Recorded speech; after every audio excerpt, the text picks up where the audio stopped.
All right, YouTube. So, what do I mean by Rick's Real Restorations? So I want to cover that real quick with you.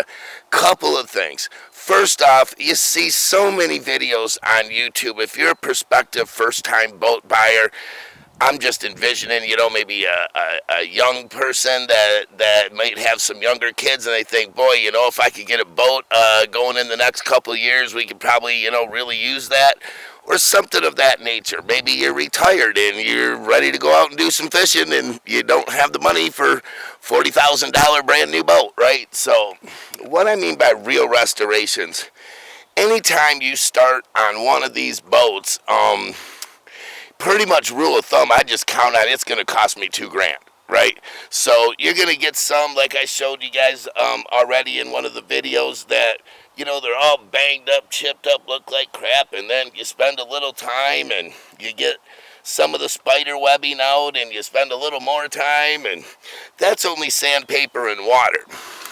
However, when you get something like this, it's got to be safe, right? The number one way people get injured, and the number one way that bass boats get to be not bass boats, or big cruise ships get not to be cruise ships, is fire. So you're going to want to go in, you want to put yourself an inboard 3-bank, in my case, battery charger, right? So that is charging all the time. My starting battery. Now, none of this was in here when I bought this boat. I've already done these improvements. And then, that comes over here and here, and here to charge those two. And these are my deep cycle batteries. And I am in no way done with my wiring. I have simply installed a couple of these, they're actually like a 3-way. You've got an off, and then you've got an on for one channel or on for both. Part of that switch. We'll talk all about that later.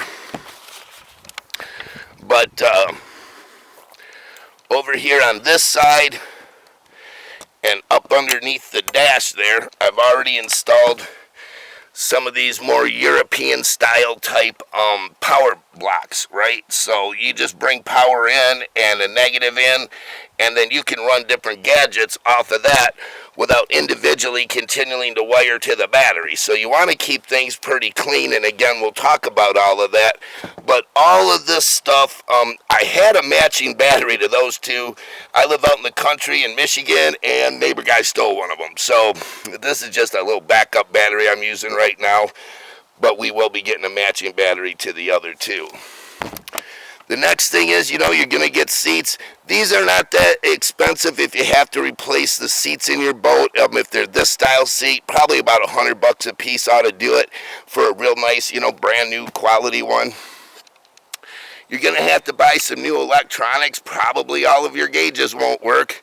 All of your switches, in this case, this is a 1989 boat. All of those switches need to be replaced, okay? They were never designed in 1989 to still be operable in 2023. I can guarantee you that. So I've got all new switches that'll be going in here before she goes up for sale. I am actually not building this to make a profit. It's just we decided after buying a bass boat that at 57 with back problems, maybe a bass boat's just not the best thing for us. You got to look for weird stuff like, why does this windshield not fit? Well, I can tell you why, is because that windshield goes over there and that windshield comes over here. So my point on that is, you have to assume that somebody who didn't know nothing about what they were doing has already worked on this boat, and probably a few of those. The rat's nest for wires that's up underneath it here, unbelievable. The only option you have is to start from scratch. You're not going to get a factory wire harness from Quantum. They don't even exist as a boat company anymore. So, however, you want to make sure that you got a good sturdy trailer when you go pick one up. You don't want to get halfway home, find out that the trailer cracks in half, and now you're going to have a whole bunch of expense for wreckers and cleanup on the expressway and who else knows what. So there's just one thing to talk about, is you really have to think that when you see these videos on YouTube and these people are saying to you, oh, hey, man, all I do is pressure wash these things and this, that, and the other thing, and boy, I got a boat that's worth 16 grand. That's not real, and it's not a real restoration, right? And we're not restoring these to bring them to boat shows, right? We're trying to restore them to make them safe to go out on the water with. In the background here, you'll see that I've got a 30-foot Jayco. If you watch Marketplace, I didn't pay a dime for that. It's in pretty decent shape. I am simply going to create like a boat over top of this instead of doing all of the RV videos out there that show you how to buy a membrane and replace all the wood. I'm going to replace all the wood, but then I'm going to cap that with fiberglass and make it just like a boat would be, except upside down. This boat here, I got this for $200, and the trailer itself, it's really heavy duty.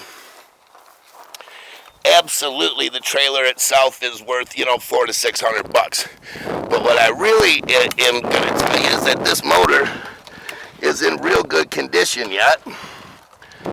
This outdrive is in real good condition, and you're normally going to find that when you buy an upper name brand boat, that it was at least owned for most of its life by people that had enough money to take care of it the correct way, right? So I don't know if I'm ever going to build this boat, or if I'm going to take the engine and the outdrive and put it in this boat. So we just got back with this the other day. This, once again, didn't cost me 2 cents. That is one heavy-duty dual-axle trailer, much bigger than what's needed for this boat. You're going to notice there's no windshield. Don't worry about it, YouTube. Windshield's inside the cuddy cabin there. But you will notice that there is no outdrive on this. So I might rob the outdrive off of the Chris Craft and put it on this rinker. So we've got a lot of projects ahead of us on this channel. I'm never going to lie to you about what something's going to cost. I'm going to try to show you on a boat how to really break down.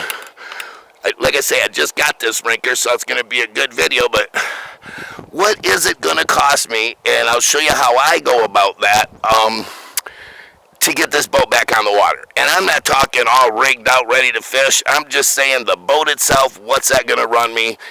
Right off the bat, I've told you already that, I start at $2,000 and work my way up from there. So that is my channel, Rick's Real Restorations. I don't have the best camera.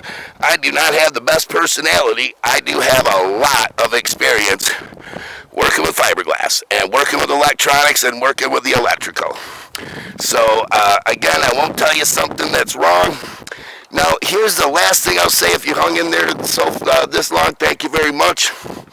If you have a boat you're looking at, or you maybe already own one, and you don't know where to start on it, right? A lot of these marketplace type boats, people in the ad will say, well, I bought this a year ago or got it on trade a year ago, thought I'd fix it up. It just really isn't for me. Come and get it for X amount of dollars. Well, I think what they really mean is they didn't approach it with a plan. They watched a couple videos on YouTube, thought they'd hit it with a spray washer and turn it over with a little lubricant in the cylinder walls, and boom, there she goes. So we're going to try to do a little better with you, YouTube. If you have a boat, you have a project, you're getting stuck on it, you don't know where to go, Rick's Real Restorations at gmail.com. Send me your video. I'll look it over for you. Have no problem getting back with you, either on a reply video or a private reply. If you don't want to get involved with being on this channel, that's good too. So, but if you are stuck, I'm trying to help out here, folks. So, be great if you need some. Just go ahead and ask. All right, guys, you have a good one.